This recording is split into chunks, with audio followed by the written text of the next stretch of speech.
చేసుకుంటాం మన కుటుంబంలో కుటుంబ సభ్యులతో స్నేహితులతో కావాల్సిన వాళ్ళతో జరుపుకుంటాం. ఒక నాయకుడు పుట్టినరోజు అంటే ఆయన నమ్ముకున్న వాళ్ళు, ఆయనతో ఉన్నవాళ్ళు, అనుచరులు, బంధువులు అందరూ చేసుకుంటారు. అది ఒక ఫంక్షన్, వేడుక. అలాగే ఒక జాతిని కదిలించగలిగిన, ఆ జాతి స్వప్నాలన్నీ తీర్చడం ఎట్లా అని నిరంతరం ఆలోచిస్తూ ఆ స్వప్నాలు సాకారం కూడా చేయగలిగిన శక్తి సామర్థ్యాలున్న వారైతే, అలాంటి కలగనడం ఒక దార్శనికత అయితే, దాన్ని సాక్షాత్కారం చేయించడం, దానికి అవసరమైన పట్టుదల ఉన్నవారిని మహానుభావులు అంటాం, మహనీయులు అంటాం.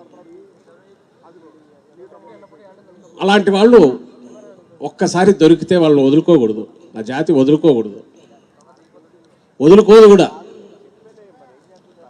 మనకు తెలుగు జాతిలో కూడా స్వాతంత్రం ముందు నుంచి ఉద్యమంలోంచి పుట్టుకొచ్చిన జాతి రత్నాలు ఉన్నాయి.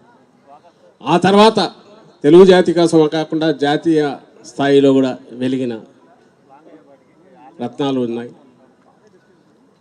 శాశ్వతంగా వీటన్నిటినీ దాటి కూడా శాశ్వతంగా కోట్లాది హృదయాల్లో స్థానం సంపాదించుకున్న రాజశేఖర రెడ్డి గారు లాంటి వాళ్ళు ఉన్నారు. ఈ ఆఖరణ వచ్చే తెగలో తేడా ఏముంటుంది? మామూలు నాయకులకో మహానాయకులకు వీళ్లకు తేడా ఏంటంటే, నేను ఇంతకుముందు అన్న కలలు కనడమే కాదు, సాక్షాత్కారం చేయించడమే కాదు, ఆ క్రమంలో మన జీవితాల్లో పూర్తి ఎలాంటి మార్పులు అంటే, మనంతటా మనం నిలబడగలిగి సమానత్వం అనేది పూర్తి స్థాయిలో మొత్తం సమాజానికి సాధించే దిశగా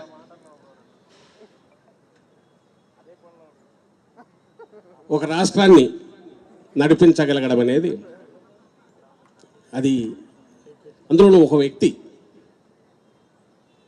ఎలా సాధ్యం అని అనుకుంటే, ఇదిగో ఇలా సాధ్యం అని సమాధానం చెప్పగలిగిన దాంట్లో మనకు 5 ఏళ్ల పాటే పాలించిన రాజశేఖర రెడ్డి గారు ఉన్నారు. ఇప్పుడు 5 ఏళ్ళు పాలన పూర్తి చేసుకుని మరో 5 ఏళ్ల కోసం ప్రజల ఆశీస్సుల కోసం అడుగు ముందుకేస్తున్న జగన్మోహన్ రెడ్డి గారు ఉన్నారు. ఇద్దరు తండ్రి కొడుకులు కావడం ఒక విశేషమైతే, తండ్రిని మించిన తనయుడుగా ఈయన ఈరోజు మన కళ్ళ ముందు ఇక్కడ ఉండడం అనేది మరో అద్భుతం. బహుశా పైన రాజశేఖర రెడ్డి గారు కూడా అంతకంటే ఏ తండ్రికైనా ఏమి గర్వకారణం ఉంటుంది? ఏముండదు. తాను ఏదైతే వదిలేశారో, దురదృష్టవశాత్తు మధ్యలో తను ఏ యజ్ఞం అయితే మొదలు పెట్టారో దాన్ని పూర్తి స్థాయిలో ఈరోజు ఒక రంగుల కళను నిజం చేసి సమాజం ముందు మొత్తం ఆవిష్కరింపజేసి రాష్ట్రంలోని 4 కోట్ల మంది దాన్ని అనుభవించేలాగా, ఆస్వాదించేలాగా ఈరోజు జగన్మోహన్ రెడ్డి గారు పాలన 4.5 ఏళ్లలోనే మన కళ్ళ ముందు ఆవిష్కరింపజేసింది, సాక్షాత్కరింపజేసింది. మనందరం చూస్తున్నాం.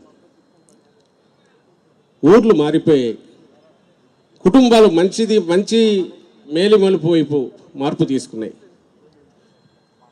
ఊరు మారిపోయిందంటే మనమే చూస్తున్నాం. ఒక చిన్న ఊర్లోకి వెళ్తే ఇంతకుముందు ఈ రోజుకు 4.5 ఏళ్లలో బిల్డింగ్లు భవనాల పరంగా కొత్తవి రావడమే కాదు, ఒక సచివాలయం కావచ్చు, ఒక ఆర్బీకే కావచ్చు, ఇంకొక వెల్నెస్ సెంటర్ కావచ్చు, మొత్తం పరిపాలనే అక్కడికి వచ్చేసింది, డోర్ స్టెప్ దగ్గరికి. ఏ వర్గం వల్లైనా కావచ్చు, ఆ పన్నులకు పేదలకేమో చేయూత దొరికింది. వాళ్ళ చేయి పట్టుకొని నడిపించే ప్రభుత్వం. ఉన్నవాళ్ళకైతే ఎవరి జీవితాలు వాళ్ళు జీవించడం, ఎవరి మీద ఆధారపడాల్సిన అవసరం లేని వాళ్ళకైతే ప్రభుత్వము లేదా రాజకీయ జోక్యాలు లేకుండా హాయిగా స్వేచ్ఛగా సాధికారతతో బతకగలిగిన వాతావరణం ఈరోజు రాష్ట్రంలో ఉంది. ఏ పని చేసినా కులాలకు, మతాలకు, ప్రాంతాలకు అతీతంగా తో పాటు రాజకీయాలకు కూడా అతీతంగా అందరికీ సమానంగా అవకాశాలు, వాళ్ళకి ఏం రావాల్సినవి దక్కాల్సినవి అవన్నీ దక్కేట్టు చూడడం, ప్రజాస్వామ్యం స్ఫూర్తి, ప్రజాస్వామ్యంలో ఏదైతే అత్యున్నతమైన ఇది ఉంటుందో అంటే ప్రతిదీ నా హక్కు, ఒకరు నన్ను నియంత్రించలేరు, అలాంటి పాలన అంటే జోక్యం లేకుండా స్టేట్ జోక్యం, ప్రభుత్వ జోక్యం అనేది లేకుండా స్వేచ్ఛగా బతకగలిగిన అవకాశం ఇది ఈ రాష్ట్రంలో మాత్రమే కనపడుతుంది. దీన్ని కేవలం కొద్దిమందికి ఏదో అవి ఇవ్వడము లేదా ఒకటి రెండు రంగాలలో ఇంతకుముందు అన్నట్టు విద్యారంగము, వైద్య రంగంలోనూ కొన్ని చేయడము, పనులు చేయడము దానిగా చూడొద్దు. మొత్తంగానే ప్రభుత్వ ప్రమేయం లేనిది ఏమీ, రాజకీయ ప్రమేయం లేనిది ఏది జరగని పరిస్థితి నుంచి ఎప్పుడైతే జగన్మోహన్ రెడ్డి గారు శాచురేషన్ బేసిస్ మీద అన్నీ ఇవ్వడం, అలాగే పూర్తి పారదర్శకంగా అందరికీ సమానంగా ఇవ్వడం, అది కూడా మన ఇళ్ళ దగ్గరికి తెచ్చి తీసుకురావడం,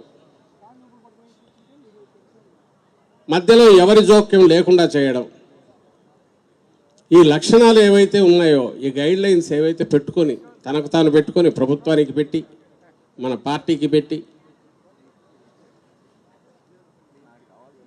అందరినీ ఒకే పద్ధతిలో చూస్తుంది ఈ ప్రభుత్వం.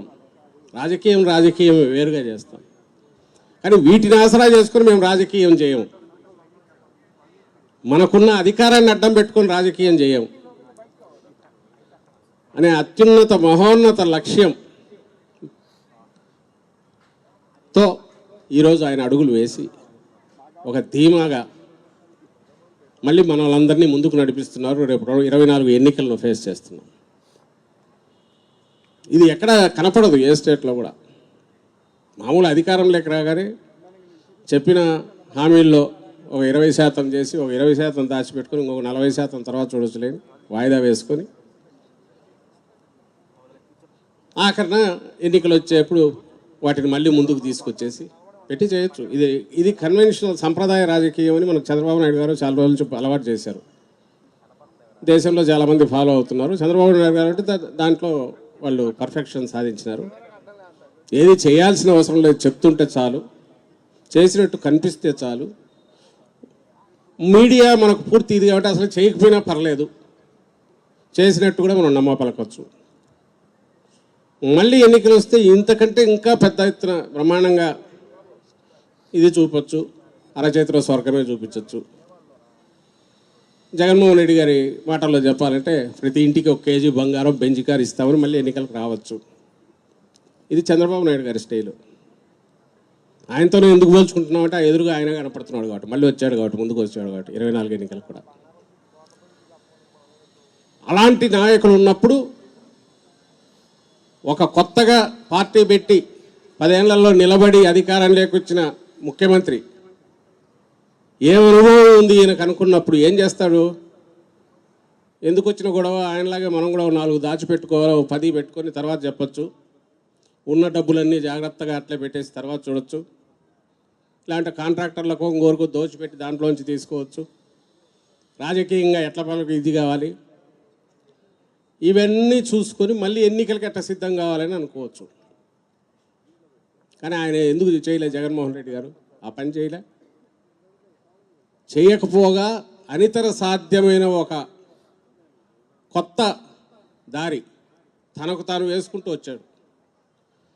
ఆ దారి ఈరోజు వెనక్కు మనకు తిరిగి చూస్తే ఇది కదా నిజమైన రహదారి.